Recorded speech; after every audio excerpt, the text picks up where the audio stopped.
This is Lance Lichter for AA Today. Multiple versus single injection of the proximal sciatic nerve. Regional anesthesia should come on more quickly when the local anesthetic spreads circumferentially around the nerve. There is evidence for this with popliteal blocks, but not for blocks of the proximal sciatic nerve.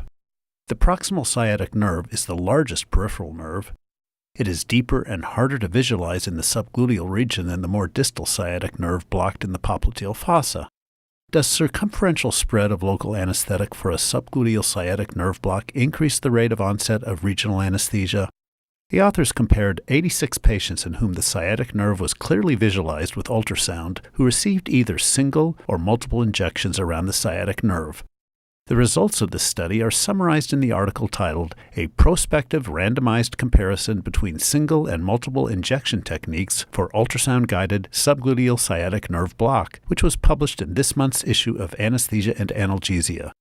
The authors performed sciatic nerve blocks using a subgluteal approach for patients undergoing minor knee surgery, including meniscectomy, meniscal repair, or synovectomy.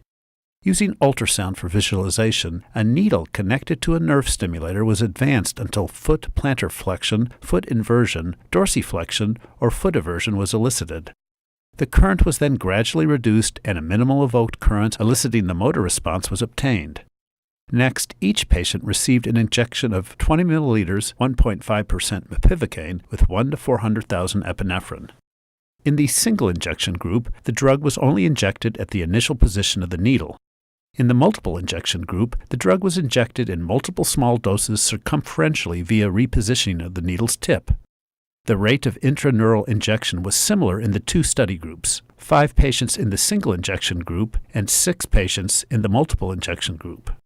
It took slightly longer, about 1 minute, to place the block in the multiple injection group. At 30 minutes after block completion, the rate of sensory blockade of all sciatic components was greater after multiple injections compared with a single injection. There was also a greater rate of motor blockade after multiple injections. No patient had prolonged postoperative sensory or motor dysfunction. The use of sciatic nerve blocks for minor knee surgery, as described by the authors, may be a more aggressive use of regional anesthesia than practiced in the United States.